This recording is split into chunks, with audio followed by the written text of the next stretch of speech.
You know what I love about our opening, Omar? I love seeing the evolution of my fashion. It is so fabulous to see where I failed and where I have not. I've come a long way. I love I love that you're only looking at yourself, Oh yeah. just like you do in every picture. Because I've taken many selfies with you where like my eyeballs hanging out, but you look completely fine. So you're like, oh, I'm gonna post that on social media because I look wonderful and my hair looks good. Exactly. Very soft. And everybody else is like, we're not even looking at the camera. What is your problem?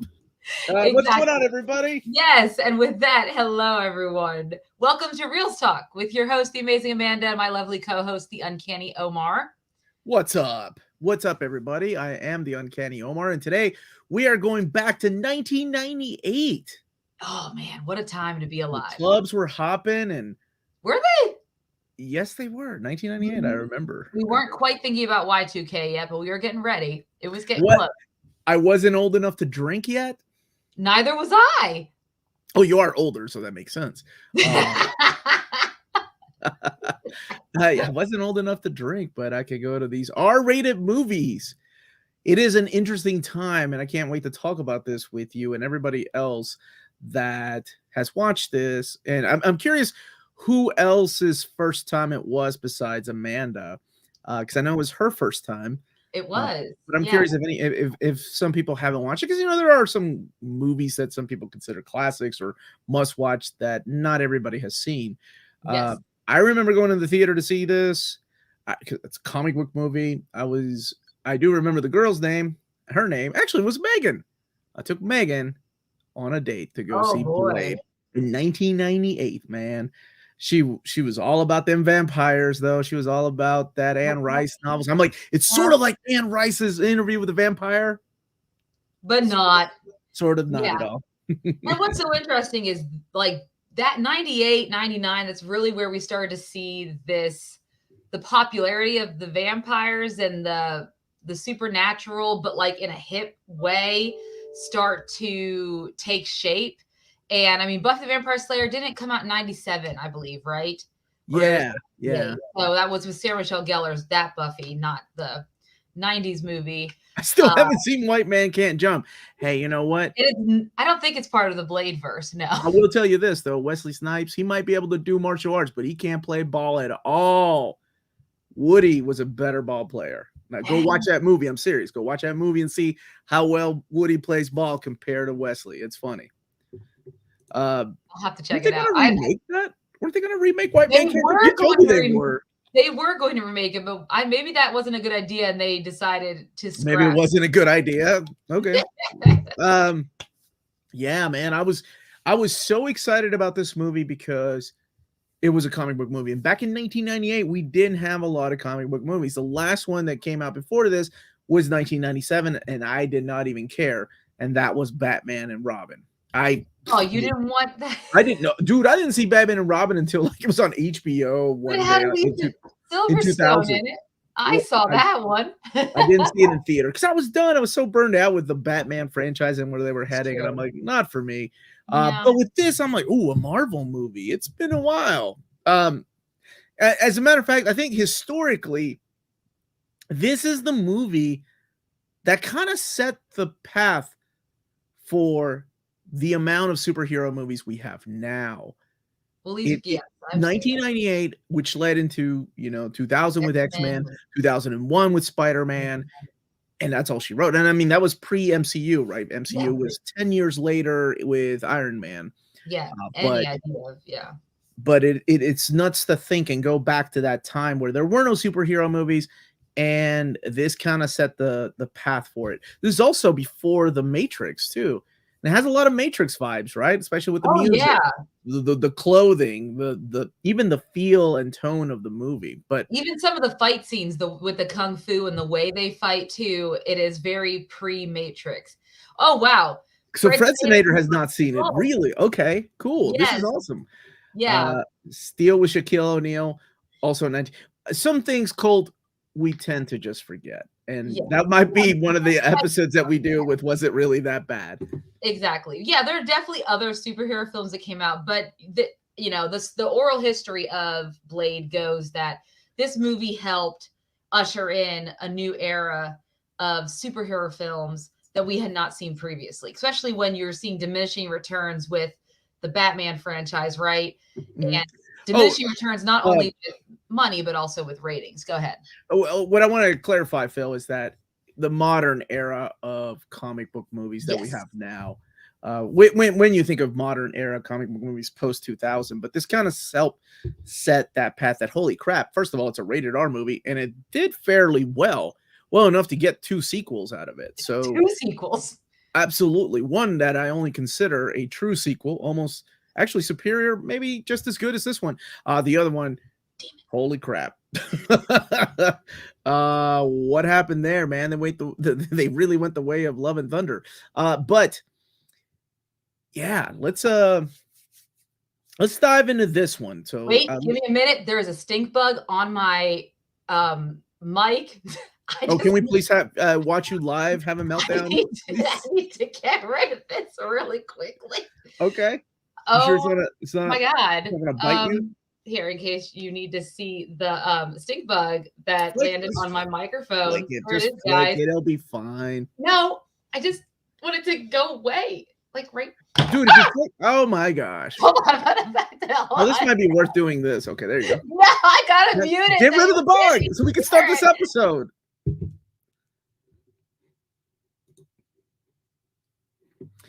I can't unmute her. She's having a panic attack, and I can't unmute her. All right, there. Okay, it's laying dead, but it's not on my microphone. Amanda, I just want to say that you're a superhero, just like Blade, for taking care of that stink bug. Oh God! Well, it's too late, Kane. I just already killed it, and it's gonna. You killed it? Oh, dude, why did you kill the stink bug? It doesn't do anything besides, I don't like that. It's like it for being in the basement. Ugh. Yeah, that's what you get. All right, so let's go back to this. Blade? Yes. Talk about Blade. Yes, which came out in 1998, and I was doing some research about it because I don't know. I know a little bit about it. Obviously, I know who's in it. Obviously, Stephen Dorff back when he was supposed to. You just gave Stephen Dorff top billing before Wesley Snipes. It cracks me up because I think he was supposed to be the next big thing, and boy, he gives it his all in this movie. If you like murky, whiny little a whiny little bad guy. Uber powered bad guys, which kind of works in this movie. Yeah, well, I could definitely see his type of vampire in like Buffy. Well, I'll tell you what, man, all them girls were all about Stephen Dorff, though. I have no doubt about it. Yes. I prefer him in True Detective many years later as an older gentleman. Okay. But anyways, and so I didn't realize that, so the director, I forgot that it's the same director of your favorite film, Leave Extraordinary Gentlemen. Please stop it. And he hasn't directed anything else since that movie. Well, League broke his heart, but yes, he directed this. The writer was David Goyer. David S. Goyer from JSA comic books, right? He comes from the comic books. He went on to do screenplays because, well, Hollywood, more money. And he's done some fairly popular movies like Batman and Batman Dark Knight, and not so fairly popular movies. He's also a writer on the Sandman series in Netflix. Yeah, David Goyer, Alan Heinberg, and Neil Gaiman are all working on the Sandman series. So I'm very happy for him. I didn't realize he also directed the last Blade, Trinity, which is everyone's favorite. We might do it wasn't really that bad. We're about to you gonna learn. What's funny is I was reading an oral history of Blade that Entertainment Weekly did a while back when it was like an anniversary of it. And Goyer talked about how when they were looking for directors, he had really wanted David Fincher for it, but I guess he wasn't available, or he talked to him about it. And he said he had seen Death Machine from Norrington. He said it was a little incoherent, but the action scenes were great. And so that's why they pretty much took on Stephen Norrington. And then when I was thinking about some of the editing towards the latter half of this film, I said, incoherent. I see that. Okay. That makes sense. Okay, I can kind of see that. It makes me want to see Blade 2, though, because I didn't realize Guillermo del Toro directed that. And and you can see the creature designs. Like it's definitely Del Toro type of monsters. Mm-hmm. Also, did not realize, because I also looked this up. Very interesting that Morbius. This would have been his first appearance.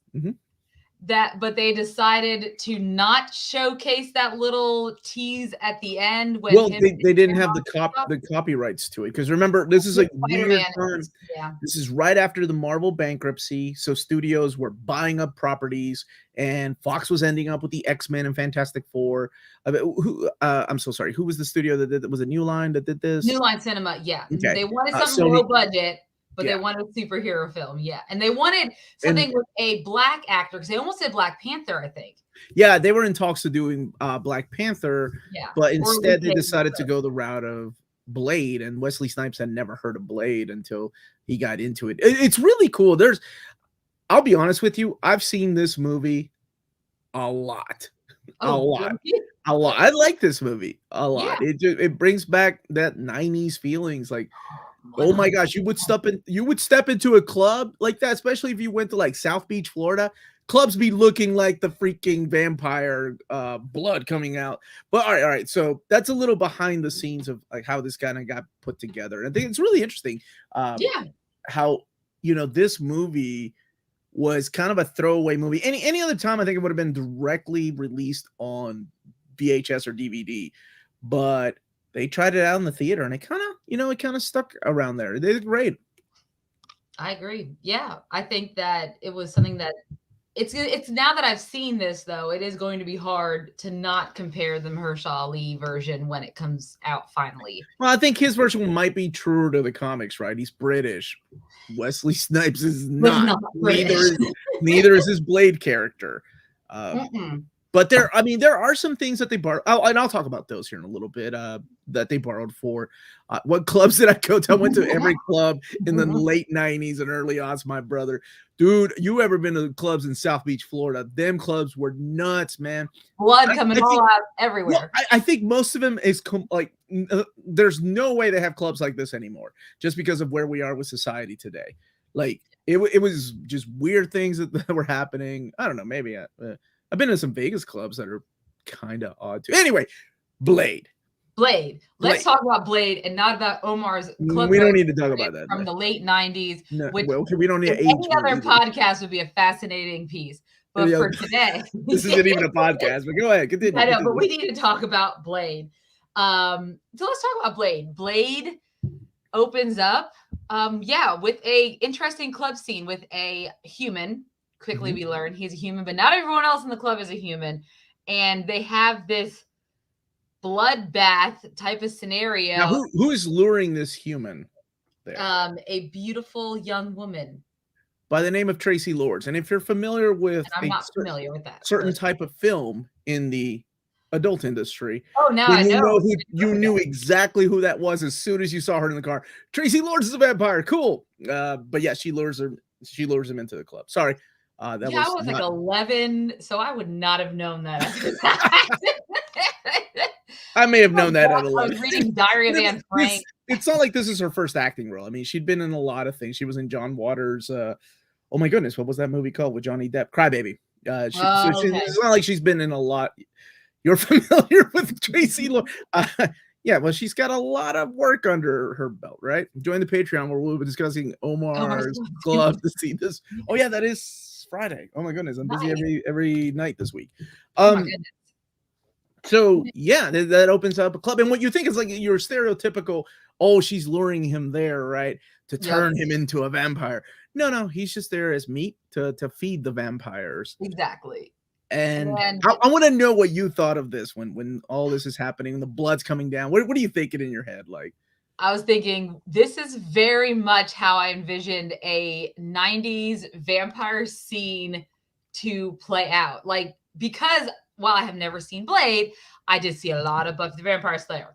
So this to me felt very much like that, but a rated R version and not a made for cable television version, right?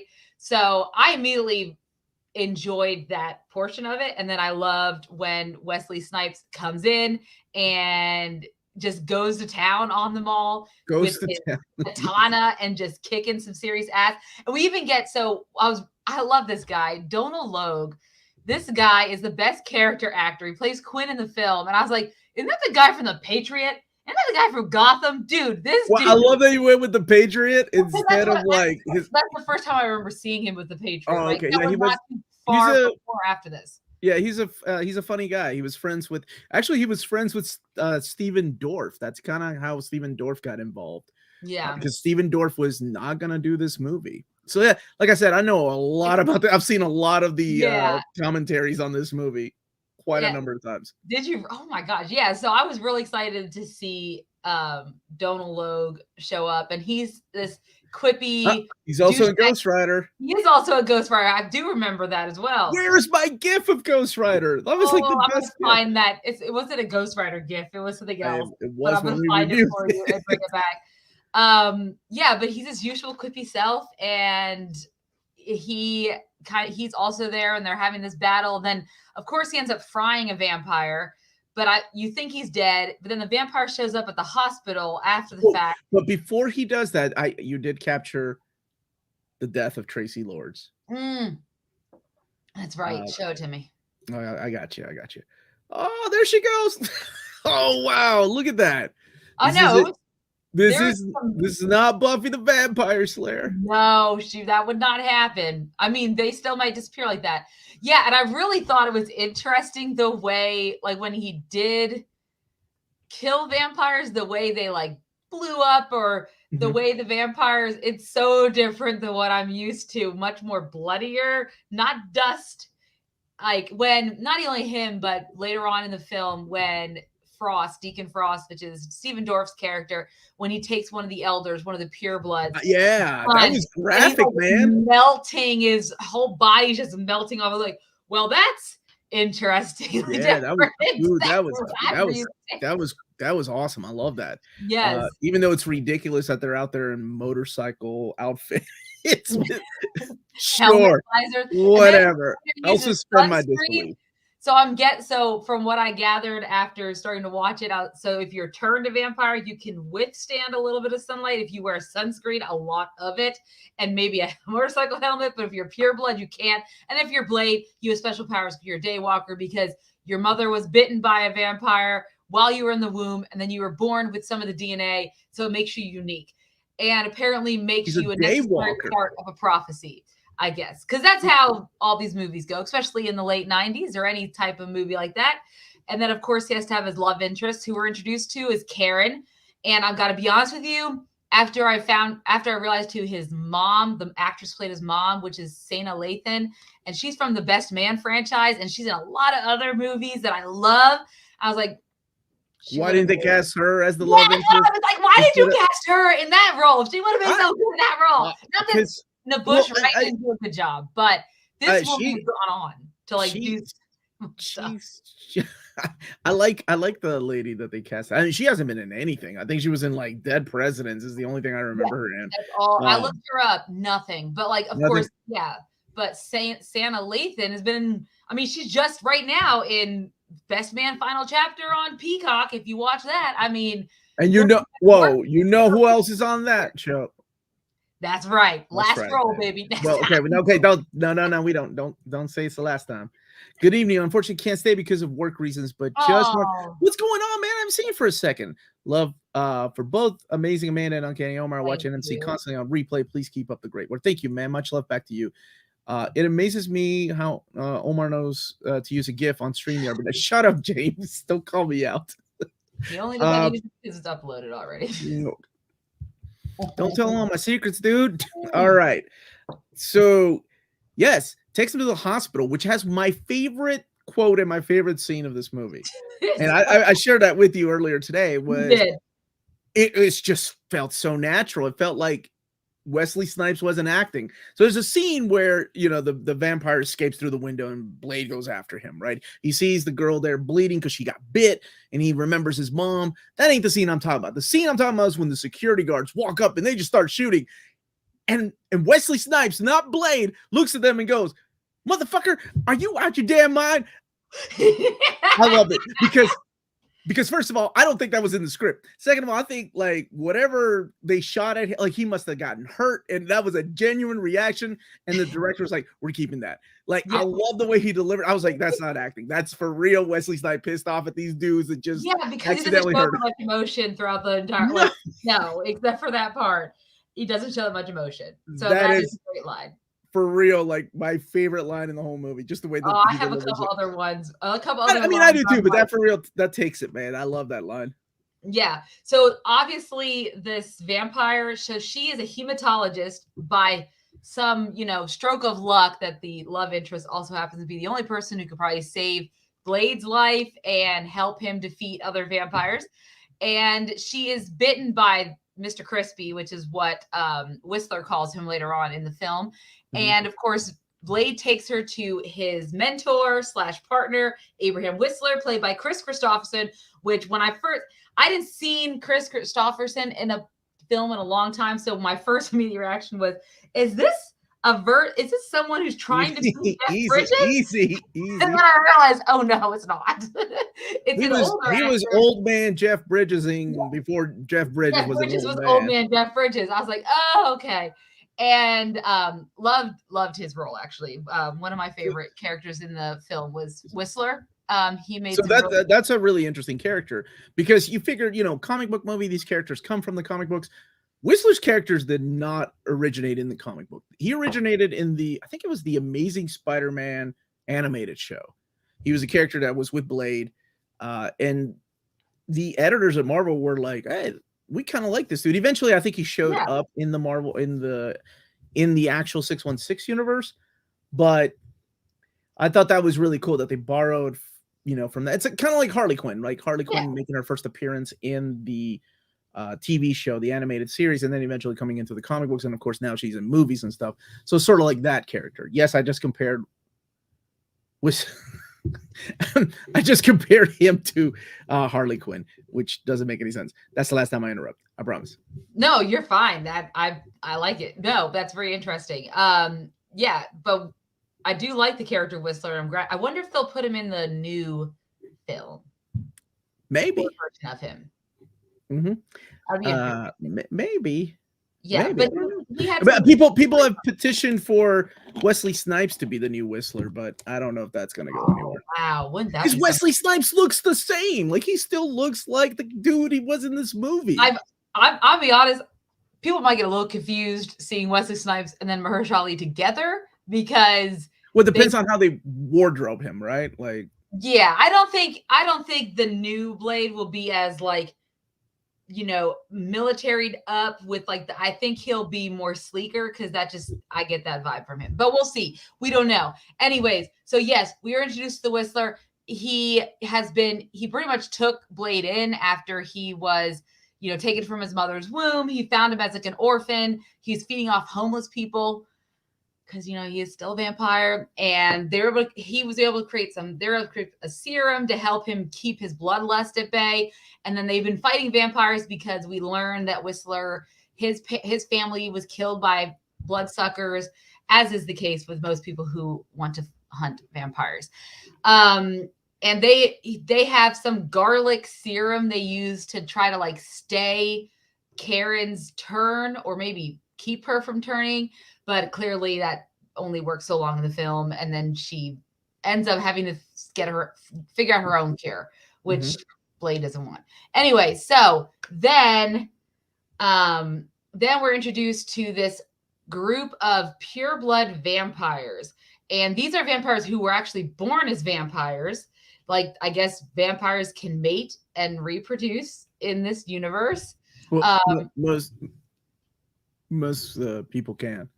Well, not in a lot of vampire lore. They can't reproduce. Remember, that was the whole weird thing about Twilight. I cannot believe I'm bringing it up. First of all, I can't believe you're even mentioning Twilight on this channel. That is not even lore. That was like Angel's biggest thing to Buffy. That's where you go with like, vampire lore, not like Bram Stoker's Dracula. You go with. Remember in Twilight? What I know, TV lore.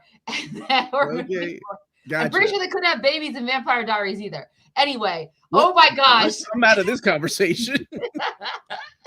So they are pureblood vampires. They do not like Deacon Frost, but yet somehow he's on this council, and I'm still not quite sure why and how he ended up on it. That doesn't matter. He clearly has an alternate agenda. He wants to just rule over humans and let them be their blood bag feast. It's the classic vampire. You have some vampires who want to work with humans, and others just, they should all be our slaves and we should eat them whenever we want and we should rule over them. It's a very classic conflict between vampires. I've seen it in a lot of vampire things that are old, that are not as old as this. So whether or not it came first, who knows? Anyways, so that happens, and it's clear that there's just like a dislike between one of the heads of this group and Deacon. And we also see Deacon working on translating some type of old document. We're not really quite sure at the time what it is, why he's so interested in it. And this guy's making fun of him. He's like, many have tried. You half-blooded, I don't know, like not pure blood vampire. You will never be able to do this. But he's got a computer. He's got a computer. They didn't have that back in the old days. No, this is like, it's got like Windows 90, I assume 98. Or what was the crappy Windows SE? Anyway, or ME. Was that ME? Yeah. Yeah. So yeah, this is where you get to meet like kind of like his henchmen, right? Like you got the blonde chick and the other guy and pretty much everybody else. Yes, everybody else. And then of course we talk about Pearl. Oh, Pearl. Big old Pearl. Do you know that so Pearl, there's a line in here, but they wanted to show it, but they decided to cut it. Yeah. Why Pearl was so fat? How Pearl got so big? Oh, why did they say that? Because it eats like fetuses. Oh, gross. Yeah. Like pretty gross, huh? It's a rated R film, and that's what they decided to do. I mean, that's what they decided to cut, right? Yeah, late 90s, I can see that being something they'd cut. Nowadays, probably not, but yes. Late 90s rated R, they probably would have drawn a line, which is kind of crazy. So that's really interesting.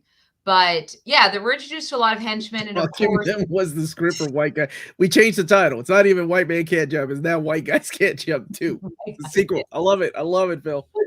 So when Karen wakes up, I love how she wakes up and she's not scared. Like, she's not scared that the first thing she does when she wakes up, she's in a weird location and she sees all these guns on the wall. And one of the guns has these spikes on the end of it, or not guns, a sword has spikes on the end of it when she clicks on the handle. But it doesn't really freak her out. She seems more interested than not. And of course, she overhears the two of them talking. And when they realize that she's awake, she tries to escape, but they stop her because they just want to see if she'll help them. And if she doesn't, she's free to leave, which she does leave after they kind of explain to her what is happening and what vampires are and how they exist. And then Blade takes her back to her apartment, and she is now terrified, obviously looking over her shoulder, thinks a couple of guys might be vampires, but they don't follow her into her apartment. So she's getting ready to pack, and a police officer walks into her room, and this guy, I love his line of his delivery when he tells her about her other doctor who's dead, and he's like, well, you don't have to worry about that right now. She's like, why not? He's like, because you're dead too, bitch. And I was like, what the fuck? Okay, it was the late 90s, all right? Everybody was on the edge. Listen, you gotta think, like, we didn't think we were gonna make it through Y2K. Like, everybody was like, the entire internet was gonna reset. This is how we live, man. It's how we talk. Yes, well, we learned he wasn't a vampire, he was a familiar. And of course, obviously working for Frost. And so now Blade is trying to figure out what Frost wants. And so him and Karen kind of team up. And of course, that leads them to Pearl. It leads them to the discovery of the other documents of basically the Vampire Bible and the Vampire God. And of course, it looks like Frost wants to bring this vampire god back to life. And we have another great scene with Quinn, and this guy gets his arm taken off, which is fantastic. And then there's a great line from Whistler when they were able to bring back a piece of this, and he's like, what is this? Sounds like a vampire. What is it? So the thing that he's holding, like what are supposed to, yeah, you like that line, huh? That's funny. Yes, I do. I love it. It's one of my favorites.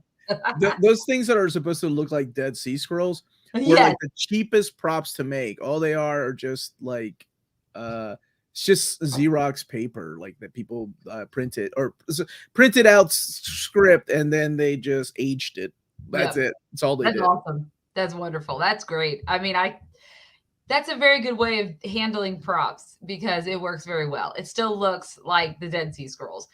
But yeah, so of course, then this is where like the plot starts to escalate, and Frost ends up somehow capturing one of the elders he does not agree with, and he brings him out into the sun and exposes him to the sun, and he burns up. He's like, this is a new age, and we're going to be the ones in charge. And they're all wearing their motorcycle helmets, so they're not exposed to the sun as it rises.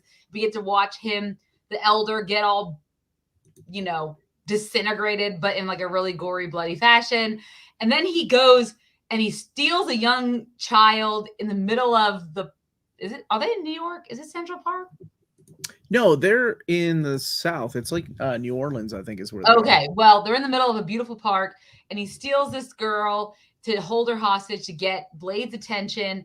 And he's trying to get Blade to come to his side as if he thinks Blade wants to come to his side. But of course, Blade does not want to come to his side, but it's clear he needs Blade for something. What are you going to say? What's funny is that was his first scene he shot together. Oh, really? That was true. Yeah, they had because he acts a little different than he does throughout the movie because he doesn't know the intentions of the character. He hasn't, things aren't shot in chronological order, right? So he doesn't really. Exactly. So I thought that was really interesting because again, that's from the commentary, like listening to it, yeah. But Frost was a character in the comics. He looks nothing like this guy, though. This guy's like a young, whiny, rich dude.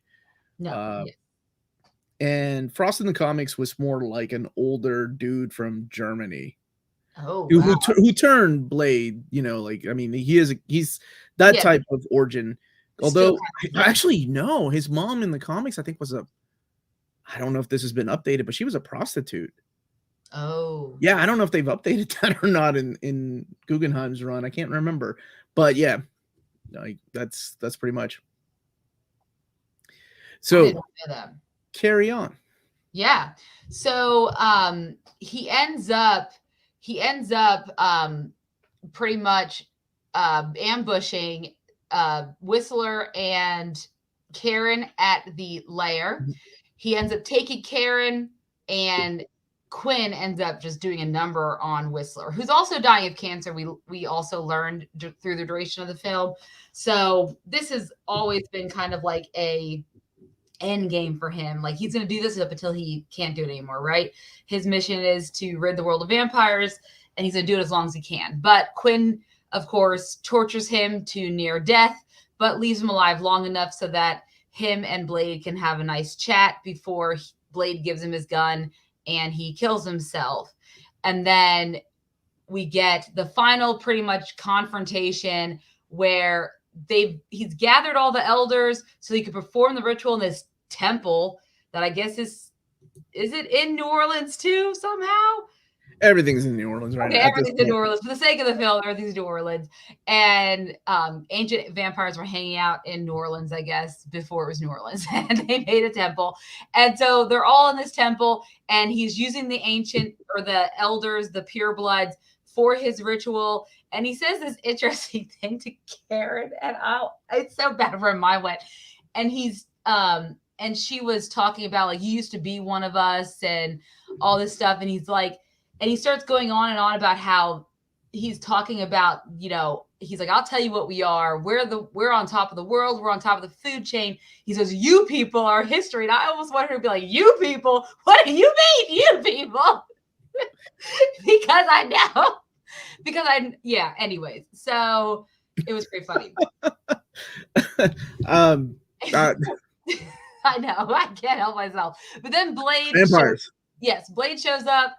And this is where we learned that his mother has been alive this whole time. She actually did turn into a vampire. She's played by the wonderful, I'm probably pronouncing her first name wrong, Sana Lathan. And she actually loves Frost because she's, was turned by him and all that stuff. She's been there the whole time. And this kind of just messes with Blade, and he ends up getting pretty beat down to the point where Karen makes him feed on her, which of course turns on his bloodlust all over again, but not before Frost is able to complete the wonderful and beautiful ceremony, which I guess turns all the purebloods into these weird bone flying creatures. And I've actually been to Anne Rice's house because she lived in down there in New Orleans. I don't think it exists anymore because of the hurricane. That's a shame. Years back, Wesley needed to pay them. Easy, Lionheart. That's before we're not talking about the Expendables universe. No. And easy on the CG, okay? Well, I've got that for you. I've got that. My favorite. It wasn't Avatar. I'm sorry, not every movie can be Avatar. Yeah, so Blade's able to come back to full strength just in time to fight a newly empowered Frost, and he seems to not be able to kill him. We get this awesome scene. This is what we're talking about. Look at that blood, the way it comes back together. That's amazing. Beautiful. You know what's really funny is that the reason they kept this fight, you're not going to believe this. Yeah. The reason that fight's in there is because they couldn't afford the fight that they wanted. They had already ran past budget. So that fight that we got was as cheap as they could make it because they were out of money. They wanted the big creature, and if you look at the behind the scenes and things or extras, you'll see the deleted footage of like what this creature was going to look like in fighting Blade after it took over Frost. Yeah. That's awesome. No, but he does become that something when the stuff he inserts in him, and he becomes Red Eye Deacon. Frost, from the inside. But they have an epic fight scene, and right before he kills him, he does have one of my favorite lines. Oh yeah, that line is good. And he said, "Some MFers are always trying to ice skate uphill." What the heck? I'm going to use that line. Love that line, dude. When he kills it. Dude, you gotta say it like Snipes did, Amanda. You can't say some MFers. I guess we're already probably demonetized at this point because I think I just showed a guy's middle half being severed. So he's like, some motherfuckers always trying to ice skate uphill. So great. And then he injects with that stuff, and then he blows up into this thing. Where is it? This guy. Oh my gosh. So, and I definitely. So it's funny is practical effects. Well, it looks like I'm not like because I know same director as League of Extraordinary Gentlemen, but it reminds me of kind of when Hyde's turning. Oh yeah. So I like it has the same coloration and the way the muscle, like everything starts to build. So yeah, I definitely see a lot. I know it's crazy, but I definitely see a lot of that. And even when, like for example, when the older vampire gets disintegrated by the sunlight, right? The way he does it, the melting and stuff kind of reminds me of Dorian Gray. So, and I know that the gentleman Norrington also does visual effects, so I'm not surprised by any of them. Okay, those commonalities there. So yeah, and thus pretty much ends Blade. Him and Karen are on a rooftop, and he goes to Russia on location, baby. Yes, and because he basically tells her, "I can't take the cure yet that you've taken because I need to do God's work and I need to go and save more people." And I kind of do wish they had the ending. She's like, "Well, it looks like you're on call." So I looked it up and it's on YouTube. The teaser ending that they did film but never released with Morbius. Yeah, so basically what they did is they used standing back. Yeah, that was in the extras. Stephen Norrington, the director. Yeah, he just standing back there in a trench coat, like nothing big. But yeah, I did watch that. I was like, oh, man, you guys should have kept that. But, yes, he's in Moscow, so it sets it up that we're going to get he says Tovarish. I love it, man. Like, he speaks language. That's how badass Blade is. Dude, this brought back memories rewatching it today. The music, the feel. The music's so 90s, too. Everything about it is... Everything was thumping, man. And it lives in a time. But I'll be honest. I mean... Let's backtrack a little bit. But if you think about it, though, the thumping music, the Matrix style music that you think of, is only at the beginning. And when my man gets the sunglasses back, Like when he puts the Yes. sunglasses on, the music kicks up. But before that, before in between, all the fighting sequences have this like nice, like I don't want to say mellow, but like a soft music like score No, when yeah, they're there fighting. is Because there are some really good, at least I thought so, some really good fighting sequences in here. no, there's some really good fighting sequences, and you can tell now that you say the ending, they were cut production. So the biggest issue I noticed was that last fight scene. I saw some, and maybe it was because I was watching on Tubi, but I don't think that was the case. But I felt like there was a disconnect sometime with the voiceover. They probably re-recorded like their speaking lines and what they were saying on screen. And then I noticed like some action moves, like some things didn't connect. Like if someone hit someone else, it didn't seem to connect. And I was like, okay, what is happening here? Because so far it's been really good. But now that you say that they were Oh yeah, the ending. now that makes a lot of sense. If that was the final thing they were shooting and they didn't have the budget, I could see where in editing they may have had to do the best they could with what they were given. But yeah, I did like the fight scenes a lot in this. And it definitely, I could see a lot of movies took pointers from this, because I think about Underworld with Kate Beckinsale, right? And I was like, man, they took so much inspiration from the Blade movies and put it into their franchise, right? And you could just see that with what you've seen in Blade when I was watching it, which is fascinating to me, because if you think about what vampire stuff came before this in movies, it was like Interview with the Vampire, right? It wasn't right, and we had the stereotypical vampire lore too, like crucifixes and Dracula. Religious items can hurt you, and this kind of set a different tone for vampires. Yeah, we're in the clubs now and wearing goth like outfits like Matrix, but I'm really curious what worked for you and what didn't work for you in this movie. All right, so what worked for me? So Wesley Snipes as Blade obviously was perfect, and I'm kind of glad they did this and not Black Panther. I don't know if I could see him as T'Challa, but I definitely see him as Blade. So I think Wesley Snipes was a good acting choice.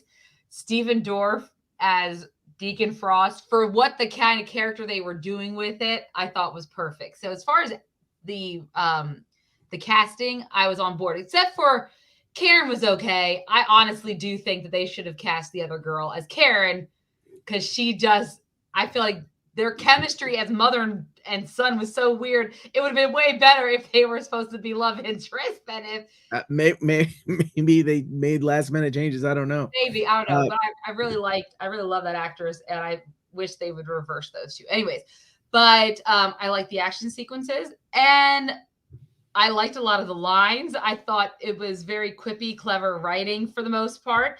It was very 90s quips, but it was good in that instance. And Chris Christopherson, I liked him as Whistler as well. So those are the things that I liked the most about the film. Those are what worked for me. Okay. What didn't work for you? What did you not like about it? The biggest thing that I think was editing for the story purposes, because it seemed like they had to cut to move the story along, but some of the cuts to me were a little strange, like where there's like there's a whole sequence where after the fight at the museum, and Quinn gets gets beat by Blade again, and him and his little blonde girlfriend are with Stephen Dorff's character, and he's like, no, don't worry about it. We need him alive. He's like, no, man, what are you talking about? And there's this weird cut scene of him and the blonde girl making out, but then it leads to them at dawn with that one vampire, that elder vampire, and he's like it was a weird editing for me. And it wasn't the first half of the movie, it was more like the second half. Like they were running out of time or money. And I felt like some of the sequences were edited strangely together, where they were cutting out like, well, how did we get to this point? That was how did we get here? I will say you're having to make me suspect something happened. I have to just make it up in my head. I tell you the problem, and it's not really a problem, but it's just what you have to do. This is before we knew that a 3-hour superhero movie would work. This is when they were still like, what are we doing? We just bought a bunch of Marvel property. We got to make some money to get our money back. Okay, we'll make a low budget movie, hire a couple big names Mm-hmm. and see what this is about. And there was a bigger movie and it was cut. Yes. And I'm not saying everything that you did not like about it was cut. It's just there was a lot more scenes that were longer, a lot more things explained that were just cut. And then due to budgetary reasons, the third act kind of had to Yes. be reshot with Deacon Frost or Stephen Dorff stepping in instead of the monster. But that's that was, I can see why some of the edits like bothered you though. Yeah, and that honestly, like, I mean, there What's weren't up, any Kingsport Cow? How you doing, brother? Yes, I would say that for sure. I mean, because there's nothing in the film that particularly like, oh, I hated that in the film, right? Mm-hmm. It was exactly what I expect as far as when you have a vampire story. There was a lot of the elements that you'll see in future vampire stories, right? So you could say he was the father of modern vampire storytelling, if you will. Because it's not like Interview the Vampire where they're all wearing frilly stuff. It's this like, they're kind of gothy and they're kind of, but they have these battles. Like you see it in so many young adult things and things like that. And that came after Blade, right? So he's all these stories and stuff set up. It's just that the editing for me in that final battle, those are the only things that didn't really work for me in the whole film. Other than that, I really, it took me back. What'd you think of the soundtrack? Well, it definitely was a soundtrack that I would have liked in the late 90s. And I would probably put on for old time's sake just to listen to. Old time's sake. Okay. Anybody that has seen this movie, and of course my wonderful co-host, what would you all give Blade 1998 out of 10? I do want to see Blade 2 now. Dude, Blade 2 has I've been watching anime for decades. Yeah. In my entire time watching anime and playing video games for decades before Blade 2 came out, I've always wanted to see one motherfucker pick up another motherfucker and hit him with and that's what happens in Blade 2. And I'm like, oh my gosh, they actually did that. Oh, dude, I loved it. What would you give Blade 1? And anybody that has seen it, and if you're watching this later, by all means, leave it in the comment section. What would you give Blade 1? I think I would give it a strong 7 out of 10. Which if you look at like first time view, it's pretty strong. Metacritic scores things, it's pretty much on par with that. So I think a 7 out of 10. And probably because of the editing really just bothered me. I mean, keeping in mind the special effects, of course, are dated. Well, I don't take that into account. Yes. To me, I still love this movie. This is a fun movie for me. I don't know how many times I saw it. I haven't seen it in a couple of years. I bought the Blu-ray set of 1, 2, and 3. But I was like, oh, let's pop it in. I haven't seen it since I bought that about 4 years ago. And oh my gosh, it still holds up. It's still fun. This is an 8 out of 10 for me. There we go. That's what I think. I really want to do the second one with Guillermo del Toro. And we'll really have to do the third one then. I hate that you said that. We don't have to. Was it really that bad? Instead of a first time view, was it really that bad? Because you remember how I told you, like, it was us rewatching the Spider-Man, and I'm gonna look at everybody's scores here in a second. When we were doing the was it really that good Thor Ragnarok, there were people in the chat that were upset. They were like, this was this is when it went south. But I didn't understand what they were talking about because I really liked it. But it wasn't until we watched Spider-Man 3, the Sam Raimi cut, that I was like, oh man, now I get what people are upset. Yeah. It's like you take two serious, semi-serious movies, and then you just like lose it in the third one, which is almost how people felt about what Taika did in the third movie with Ragnarok, which is kind of how I feel about That's how I felt about the fourth movie. Like, well, the third Trinity movie became it had Ryan Reynolds, Van Wilder, type of movie, and actually they clashed. Wesley Snipes and him clashed, which also that 100% makes sense. Which actually ruined that whole thing. But we can do that one day. All right, let me. I don't know if you saw them. So Kevin Hart did a serious movie on Netflix where he plays a comic, so a version of himself. But he has an older brother. Away? No. Oops. He doesn't have a wife, but he has an older brother played by Wesley Snipes, who always used to get him in trouble, and he ended up killing a guy. And it's all about covering it. It's crazy. And seeing them play off each other is very interesting. Anyways, when you talk about him playing across a comedian, that's very interesting. But anyways, yes, everyone else, what else do you think about it? We got 7 out of 10, 10 out of 10, 9 out of 10, 8, 5 out of 10, 2 points for Tracy Lords. The Blade 2 soundtrack. I have to say, as far as the CGI is concerned, if this came out after like Spider-Man 1 or X-Men, that probably would have given it a lower score, but it didn't come out after those things. It came out much, much before. So you can't give it on the CGI, in my opinion. I'd give it an 8 now, probably a 9 then. I think back then I would have like, oh my gosh, this is amazing. 8 out of 10, 8 out of 10, 7. Like Blade 2 more. Yeah, me too. 2 out of 3 ain't that bad, Omar. 2 out of 3 ain't that bad. That's right, baby. Was Blade 3 film acting debut of W? I believe it was, because did he play Hannibal? I've seen Blade Trinity, I think is what it's called, one time. I can't wait for us to watch it. Yeah, you can't compare this movie to any other superhero movie. Back then, people didn't even know. You're 100% right. True. Nobody knew who Blade was. I didn't realize he was until, working with you on this channel.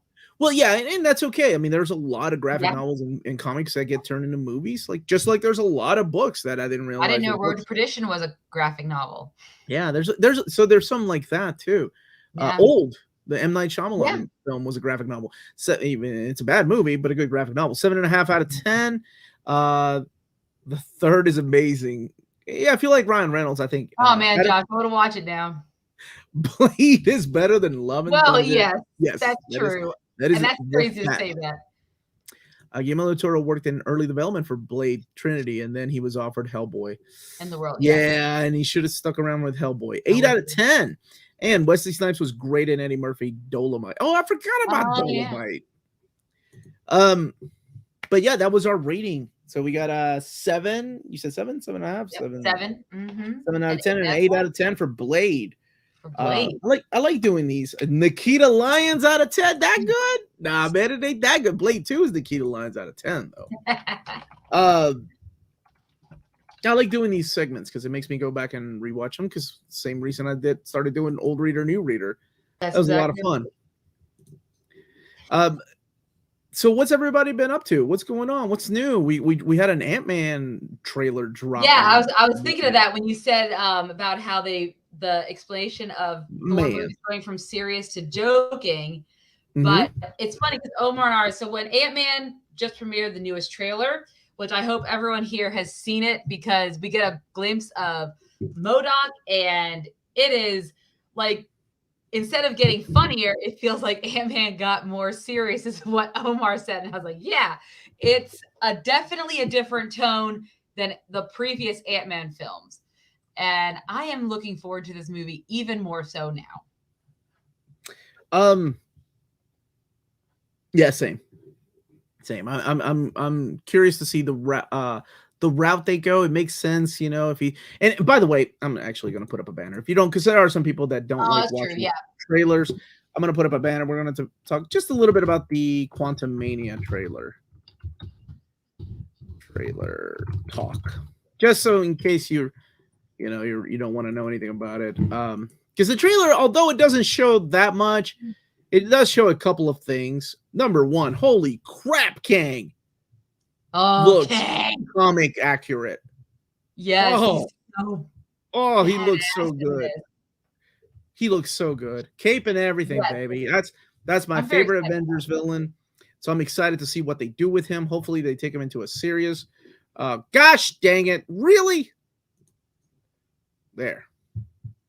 Hopefully they go in more serious route with the character.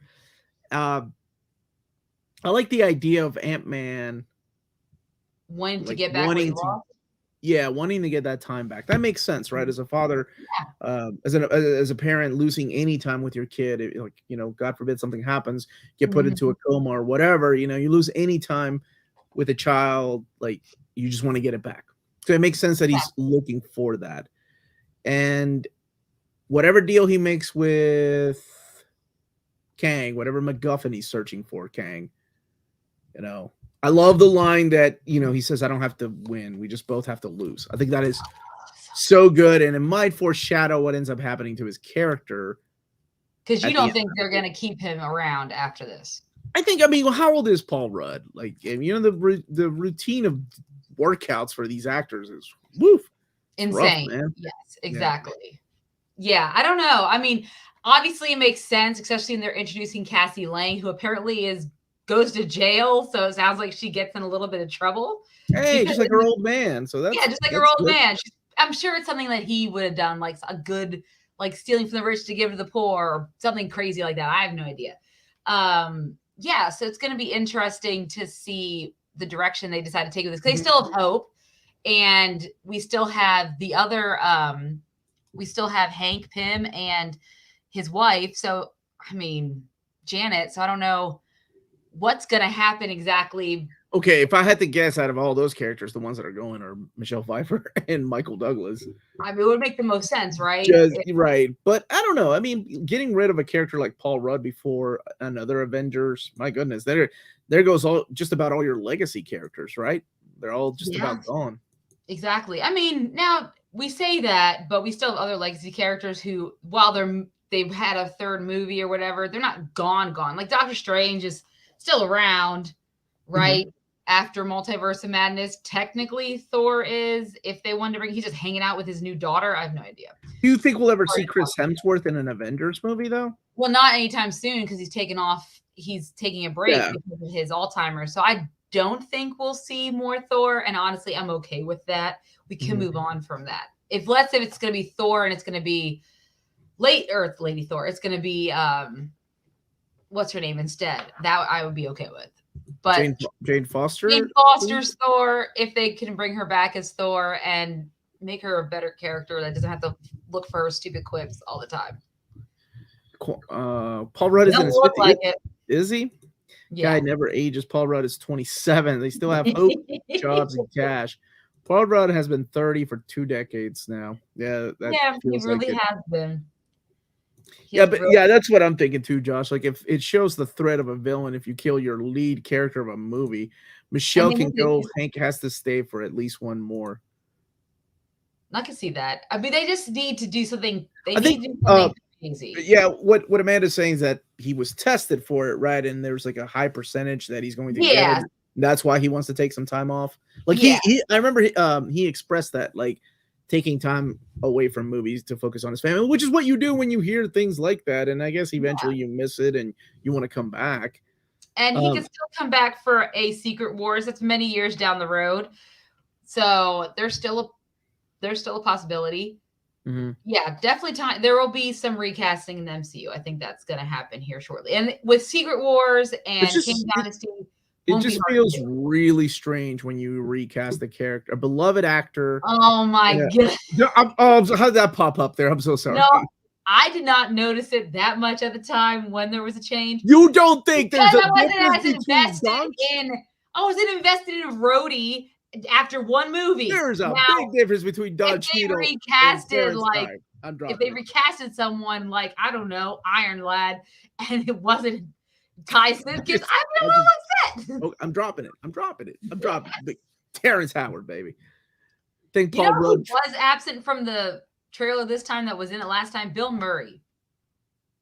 Was he in the trailer last time? I thought that was in the San Diego Comic-Con trailer. He was in the most previous trailer to this one. I'm okay with him not playing a big role. Yeah, I'm okay with Murray not playing a big role. I think he's just going to be like some citizen that lives in this tiny little Quantum Mania town. Michelle Pfeiffer's Janet had a relationship, or they hung out and they did stuff together. Sure, whatever. They can throw the goofy jokes in. I remember people being really upset with the design of MODOK, and I was like, do you want a comic accurate design of a big giant head? Sure. Yeah. I think it's a mask, though. Like, the guy's wearing a mask, right? Like, he might take it off. I don't know. No, it looks. I'm trying to look for the picture now because I thought it was pretty big from the trailer. I'm looking for it right now. MODOK? MODOK, yeah, from the trailer. You think he's old robot? He's not like a man. Yeah, look at the picture. Hold on, let me save this picture. Okay, I'm holding on. I'm right here. Ooh, MODOK JPEG. I hate when the W. MODOK fast to say face. We need another Duck. Howard Duck. Who's with me? David Gabriel. David Gabriel. That's David Gabriel's favorite character. Either I want one. All right, there we go. What So it looks like it's very comic accurate, right? That's what's from the trailer. Well, I mean, it's metallic, right? It's not like it's not a human face. No, it's not. It's metallic. Maybe they. So it's like a robot face. So it looks like he's wearing a mask to hide how goofy he looks, is what I'm saying. Oh, wait. Somebody says so you can see his giant face in the background shot of a shot. Let me look that up. Let me see if I can find that. You take the lead, Amanda. Let me see if I can find it. MODOK. All right, I'm looking for it.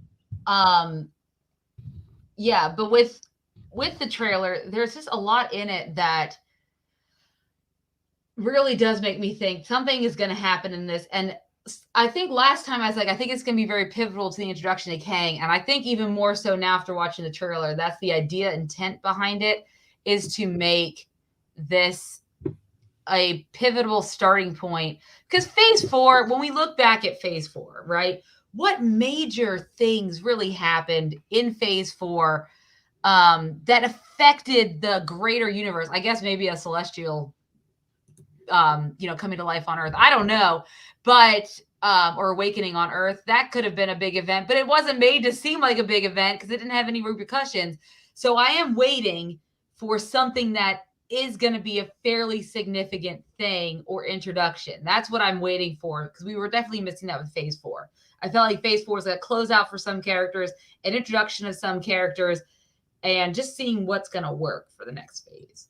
So Jonathan Majors, I'm looking forward to him as Kang. Really looking forward to him playing that role, and not the He Who Remains lovable, whimsical gentleman. And he's and he looks huge too. Like he looks huge in the Creed 3 trailer. Creed 3, he looks humongous, and I was like, dude, Kang's gonna whoop the crap out of those. We saw that like in the trailers, that one scene where he stomps down, like big stomp, like on Ant-Man, and then you see Ant-Man's helmet, and I'm like, oh god, Ant-Man is not known to be a physical fighter. That's not really. Oh, I see. So if you see him in the back, well, that really does look like Corey Stoll too. Like, because we didn't know who's playing MODOK, and the idea was that it was going to be Corey Stoll, who played Darren Cross. Yellow Jacket. Yeah, that kind of looks like him. I know it also kind of looks like a big face too. So it could be anyone. Well, I got every one of these movies. Like, I try to go in with an open mind, but it's hard not to get excited when you see your favorite villain. But I was really excited when I heard Guns N' Roses in the trailer of Love and Thunder, and I saw Jane Foster. I saw all these things because that's the point of trailers, to get you to go in and watch the movie. So I guess we'll see. Yeah, I remember how excited we were when we saw the Thor Love and Thunder trailer, when we saw the iterations of Thor running. We did a trailer reaction. Yeah, I was like, oh, we're gonna get like the Jason Aaron. No, that was disappointing because I was really looking. We should go back and review our trailer reaction and make fun of ourselves. You idiots! This movie sucked. We were way too excited for something that did not exist. We were making up our own storyline. Fully agree. I think this movie will have some sort of game changer. They really need to keep it going, in my honest opinion. Right. I mean, COVID really did a number on a lot of these movies and projects, and it kind of slowed down. And even the writing and the CG just felt off, right? Like something felt off about Phase 4 had some hits and misses. Lots of misses, and when they miss, they miss. I think they've missed harder than they've missed before. Like compared like Phase 1, 2, and 3. Yeah. Phase 1 you can almost forgive because, hey, we're still finding our own feet. We're trying to figure out what we are. We're a baby. Now it's like, hey, you've done that before. What are you doing? I blame Madison. Yeah, exactly. And I think the problem is and I think not only did the pandemic affect that, but they were also putting out more content than they ever have before. Because we got what, 3? We used to get like 3 movies a year, maybe. But this, we were getting not only 3 movies a year, but we were getting like 4 or 5 different TV shows. And I think the level of production kind of hurt them as well. So hopefully they take a step back. And I know now that we have a different CEO at Disney, the old guy's back. He might be going to Kevin. That's his name. Eisner. or Iger, sorry. Eisner was No. older, more previous CEO. Iger, now that he's back, he might be like, Kevin, we need to maybe talk about strategy here and rethink some things. Is that what he's Make them all go back to the office. I read that. I read that Bob Iger has asked Disney employees to return to the offices. Apparently, they've been remote for most of this. If you're a Disney employee that didn't have to work at a park, I guess. So things are changing at the regime. We'll see what happens. I don't know how that will play out with this. Nothing. Well, I don't know how that's going. How do I word this without sounding like an a-hole? I don't know how that's going to help your writing if your writing team sucks. It doesn't. It's not like you're going to get together and have lunch and be like, hey, we're still sucking. No, your Zoom meeting or inner office meeting, it doesn't matter. Like, what matters is talent. And like, I understand the mentality of having people in the office. I get it. But weird move to make that like your first choice, your first decision. Get people back in the office. But we'll see. Yes, exactly. We'll see what happens. So yeah, what else is new, Omar? We saw Megan.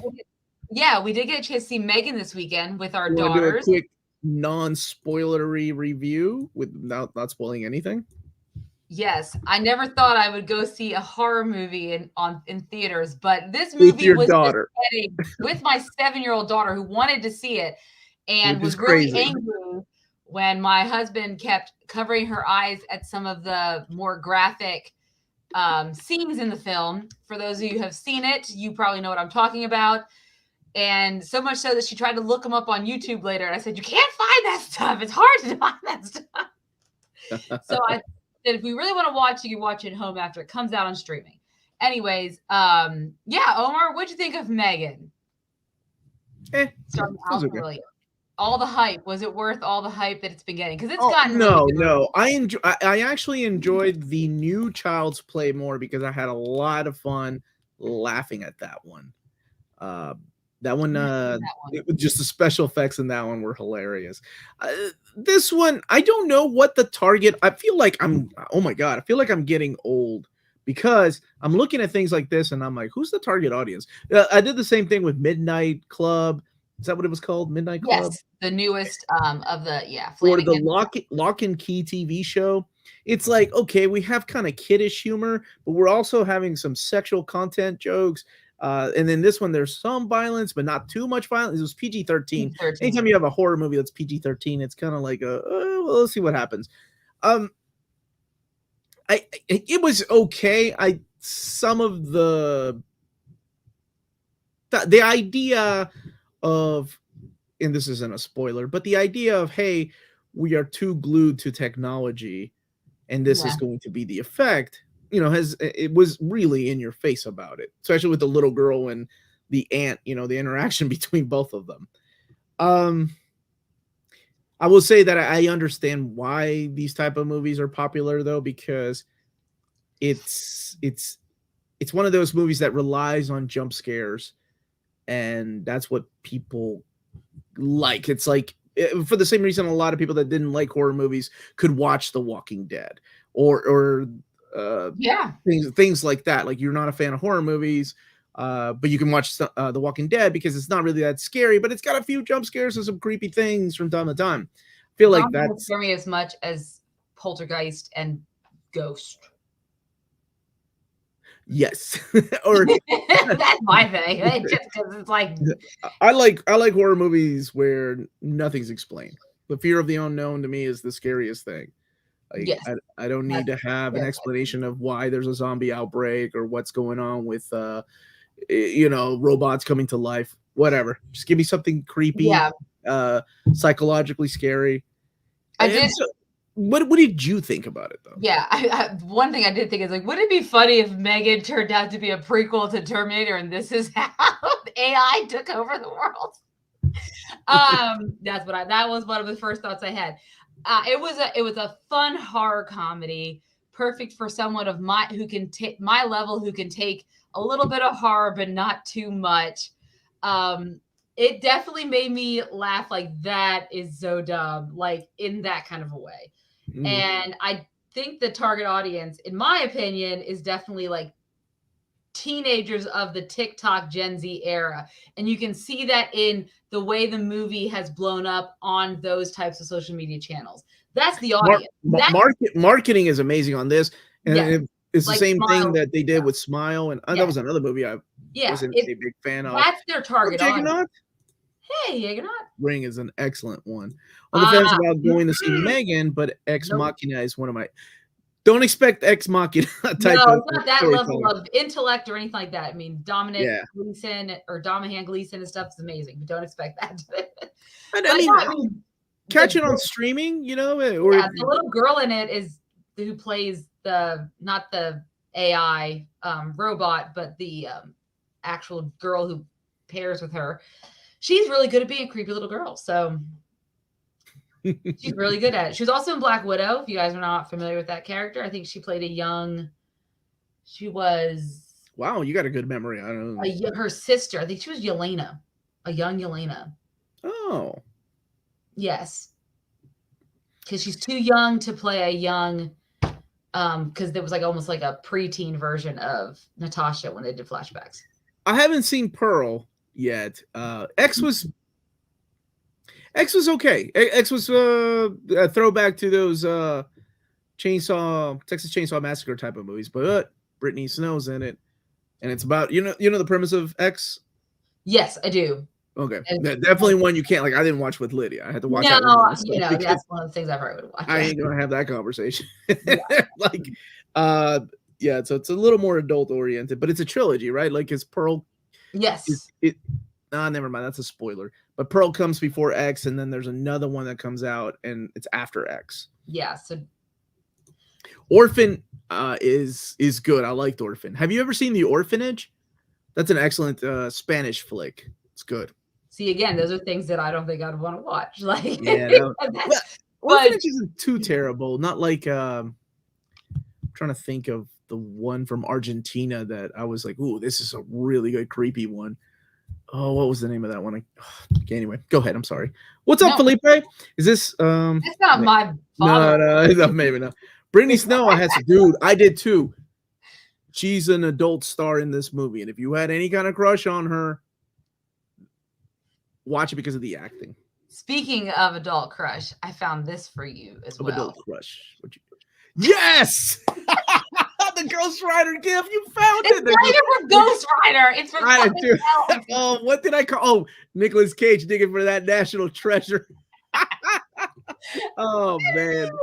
Don't delete it now that I found it. Melanie's going to look and go, we're deleting that. And I'm going to be like, that's my Ghost Rider gift, man. That's the best part about that movie. Delete it. What? That Bo movie. Oh, have you seen the short film? So I did watch the short film for Bo. Have you seen it? With Joaquin? No, so Joaquin Phoenix is going to be in the movie, the feature-length film, but the director actually made a short with a different actor who's passed away, a black actor. I don't remember his name, but it is super creepy and a really I need to watch this. So watch Bo, the short film. It's on YouTube, so you can watch it for free. But it's the same director. He's just making it so he's changed. Obviously, he's gotten bigger stars and all that stuff. Oh God, who is the director for Bo? Someone. Wait, okay, so Bo is based on the short that was on YouTube. Is that what you're saying? Yes. Okay. Exactly. Oh, it's the guy that did Hereditary. And, yes, that guy. Mm-hmm. What is his name? Arif. I can't remember his name. Yeah, he's Ari Aster. Sorry, Ari Aster. That's it. Yes. My brother loves this guy. My brother also likes A24 type of movies, and they're kind of hit and miss with me. I thought they were okay. Hereditary was okay.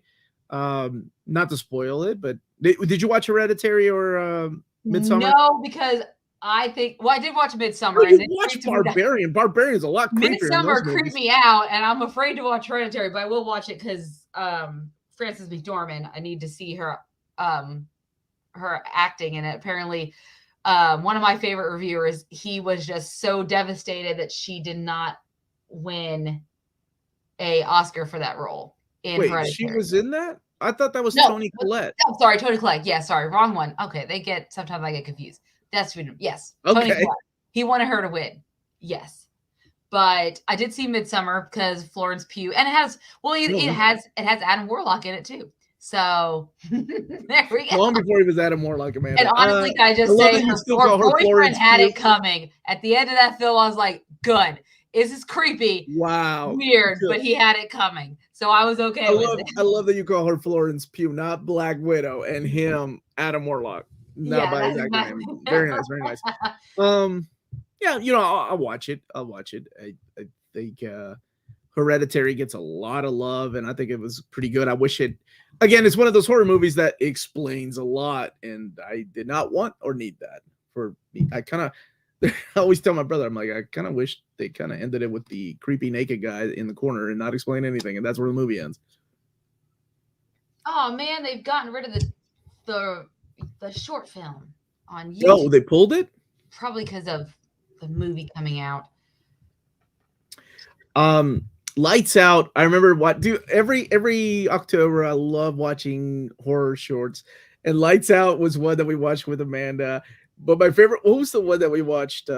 Did not like that at all. No, you did not. You hate it. You got so mad at me. Oh, I was so mad at you. What was the one where the girl is sleeping and she thinks her husband's next to her and then he's texting her?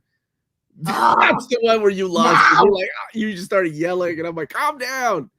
I remember that one. You made me watch so many things that I never want to watch ever again. Yeah, well, same. Okay, I had to watch a bunch of love movies in February a couple of years ago. Yeah. Newsy Pooty channel. Yes. Renfield looks awesome. I love Nicholas Hoult. I love that actor since when he was a little kid, obviously, in About a Boy, but when he grew up finally, and then he was in the zombie movie where he, like the Romeo and Juliet version, but it's zombies. And I was like, man, I have a crush on this kid. And then of course he's in the X-Men and et cetera. He was Beast. He was Beast in the X-Men. Yeah, but I'm really looking forward to Renfield. It looks like a fun movie. Will Poulter is living proof that the MCU. I don't know if I agree with that. Recasting. Wait, that's what's his name, right? The Warlock, yeah. Dude, I remember that kid being in the Narnia movie, and I'm like, man, this kid looks like an a-hole. And he was he in that British movie Son of Rambo? The kid that was obsessed with Rambo. I really liked him. I think he was like a bully or something. I don't know, but he, I think it's going to be. How many days you got that? Finally, right? He finally grew up. I was like, what? Warm Bodies. Thank you, classy. Warm Bodies. Thank you. That's the one. I love that movie. Yeah, but he's gotten pretty good looking. I mean, he's definitely not the kid from that movie with Jennifer Aniston and Jason Sudeikis, where he's like, "Wait, we're getting paid for this?" Oh my god, that became a meme. I think that's where most people probably know him from. I think that's where, yeah. But then I've talked about this on my channel so often that there's a certain, like, the popularity of Deadpool wouldn't be the same without all the GIFs and memes. Like, that's why people went to see Deadpool. Not us comic fans, right? Or people that kind of knew who the character was. But there was a generation that were like, oh, that's the funny guy from the meme and the GIF. He like talks to you. Let's go see that movie, and it's R-rated. I feel like that's where a lot of that popularity came from. Yeah. Warm Bodies, Amanda. That was also a fun movie. Hey, what's up, Honda Lorian? How are you, brother? Catching this before hitting the gym. Totally looking forward to. Thank you for not saying the word. Okay, Omar and I have probably said the F word like several times. Twice? And I showed that severed torso cut in half. Oh, yeah. So that's the one that's going to get us demonetized. Not Nicolas Cage. Get in that. Get that cake. Not a fan of horror, modern horror. The last one I thought The Witch was good. The Witch is good. The Witch. The Witch. I thought it was excellent. It Follows was really good. You know what? It reminded me of like a Dario Argento film is why I really, really liked it. And I think that's what Smile tried to be. And without giving it away, that's why I didn't like Smile. I tell you one that I suggest to everybody. It's a modern flick that I love, and that's The Descent. I watched up with Amanda when I got my surround sound years ago. That freaked you out too. I mean, that movie. if you're claustrophobic, stay It away. But it's a stays group of with 4 you. girls. Like when you watch The Descent, it stays with you long yeah. after you've finished. Because I still don't know, did she really get out, or is she really just stuck in the cave? And she's Well, about that's to the sequel answers that in one way, but oh, I didn't see the sequel. yeah. But The wow, best horror is Love and Thunder. I know. Well, if cursing wasn't within the first 15 seconds, you should be good according. YouTube rules are all over the Omar, place. did I'll you be swear honest the with first 50 you. seconds? No, I don't swear on this show unless it's the 9 p.m. show. This show. Yeah, The Descent was excellent. If you haven't seen it, like it's a group of 4 girls that is it, or is it 5 of them? They go cave diving. They're from the UK, but they come to America to cave dive. Oh, I loved it. I thought it was so good. Like I don't get scared easy, man. When they get the video camera out, that was why I don't awesome, want to go cave diving. I don't think you should. This is why we should go cave diving. Nope, it is not. I'm good.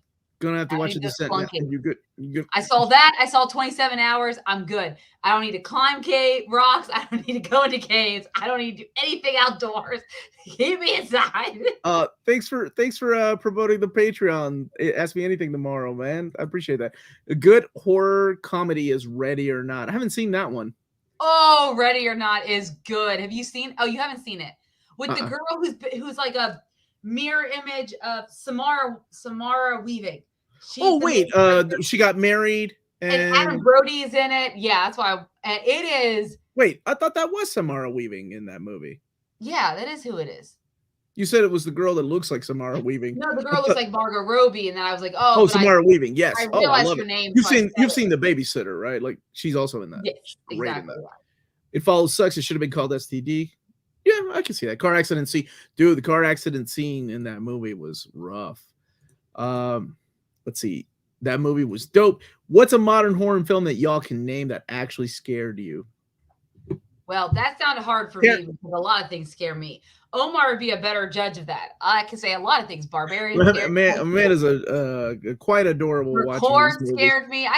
The Ring. I'm still terrified of that. I couldn't sleep after I watched The Grudge, and I hate my roommates / suite mates in college because we all went to go see it at a fancy movie theater in Central City, Philly.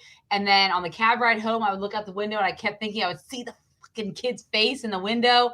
And then as we get up to we're on the 4th floor and we get up there and we're still topping the movie. And I start walking down the hall and all of a sudden the lights start going out because my stupid roommates all start turning the lights off behind me and they're laughing and they think it's so funny. And then we get into our room and I go take a shower and I come back and I sit on my bed and something grabs my foot because one of my friends hid under the bed. So no, I don't like that. I had to sleep with the TV on for 2 weeks in my dorm room because of the stupid Grudge. So yeah. Man, this is scared you, Omar, because everything scares me. I know everything scares you. Dude, we're watching movies where what was it that I was watching and you jumped and I'm like, this isn't even a scary movie. I think it's just like I don't remember. I was watching it with you and you just jumped and I was like, nope, not that type of movie. What was it? I don't remember. Okay, so for me, this is a really hard question because as a kid, I grew up with like watching The Exorcist and Damien and Omen and Rosemary's Baby. So like it's really difficult for me to get scared. Like jump scares don't even affect me that like at all anymore, which just sucks because I would love to enjoy movies like everybody else does, like Amanda or my kid that's like covering her eyes like this. Like that's how she watches some horror movies. Terrified. That was the name of the movie that I watched. It was from Argentina. It was really good. Came out about 3-4 years ago. It's about a haunting, but it's like really creepy. That one creeped me out. Barbarian was almost there. There were elements of Barbarian that I really appreciated. That like, but I don't want to give away what happened. So there's a scene. There was another movie from this year that you said it wasn't Barbarian that really scared you. It wasn't X. It wasn't Terrifier 2. I thought there's something else you mentioned from this year because we were talking about this. What was it? Deadstream was fun. Okay, it wasn't scary, but it was fun. Like it was definitely that really got to. I thought there's something that made you jump. Barbarian, like I mean, Barbarian, there was a scene where she's at the house and she's in the car, and I'm like, no, what are you doing? Don't go back. Get out. You got a car. Go. That's where I'll leave it at. But yeah, it's been a while since I've been scared. So I guess that's my answer. Spelunking. Did somebody mention spelunking? That's what we were talking about. Cave diving, spelunking. Look at my boy, King Sport Cal. He's rating movies by himself, 7 out of 10. Yes, ready or not. I love it. It was asked earlier by someone, but I'll ask again. Will you guys review Blade 2?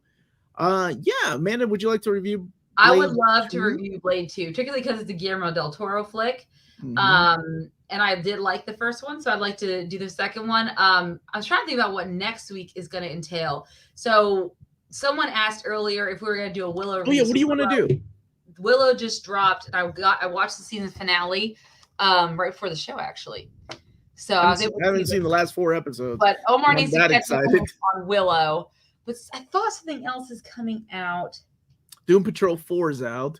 Well, yeah, it's done already too. But something's coming out this week or next week that we need to review. If anyone remembers what that is. James is good at remembering. Dude, looks like a couple of people want us to do Willow. Serpent and the Rainbow was so good. That's a classic, man. I love that movie.